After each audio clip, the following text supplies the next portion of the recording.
দেশের উন্নয়নে নতুন সম্ভাবনার দ্বার খুলে দিতে একঝাঁক উদ্যমী, মেধাবী এবং সাহসী নেতৃত্ব উঠে এসেছে সামনের কাতারে।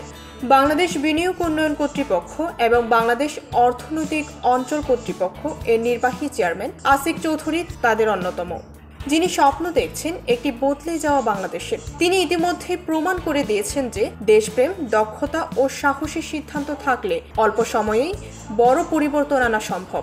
That vision, that imagination is what's driving us today. বিদেশের আরামদায়ক জীবন ছেড়ে তিনি দেশে ফিরেছেন বিনিয়োগের মাধ্যমে দেশের কাঠামোগত উন্নয়ন সাধনের প্রত্যয়ে।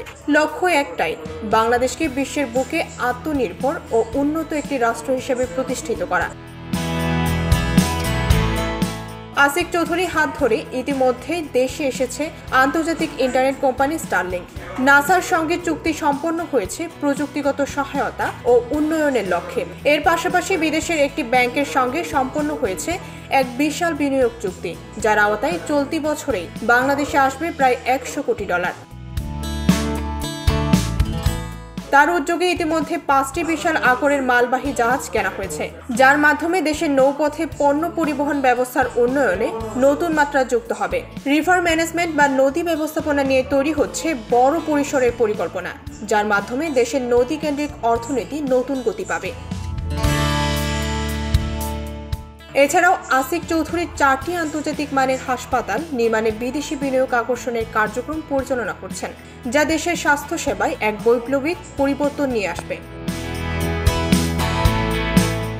ঢাকা-চট্টগ্রাম রুটে ইলেকট্রিক ট্রেন বা বুলেট ট্রেন চালুর লক্ষ্যে তিনি কাজ করছেন আন্তর্জাতিক বিনিয়োগকারীদের সঙ্গে।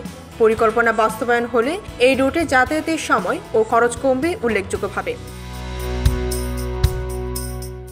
এত দূরে শেষ নয়, দেশের বিভিন্ন অঞ্চলে 10টি বৃহৎ অর্থনৈতিক অঞ্চল গঠনের কার্যক্রম ইতিমধ্যে শুরু হয়েছে, যার মাধ্যমে তৈরি হবে অন্তত 1 লাখ নতুন কর্মসংস্থান। আসিক চৌধুরীর লক্ষ্য আগামী দিনে দেশে $100 বিলিয়ন বিনিয়োগ নিয়ে আসা। এ বিনিয়োগ বাস্তবায়িত হলে প্রায় 3 কোটি মানুষের জীবনমান উন্নত হবে বলে ধারণা বিশেষজ্ঞদের।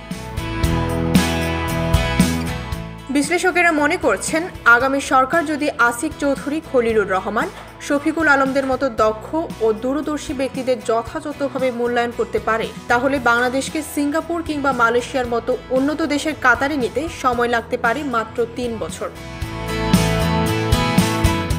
ডেস্ক রিপোর্ট, ভোরের পাতা।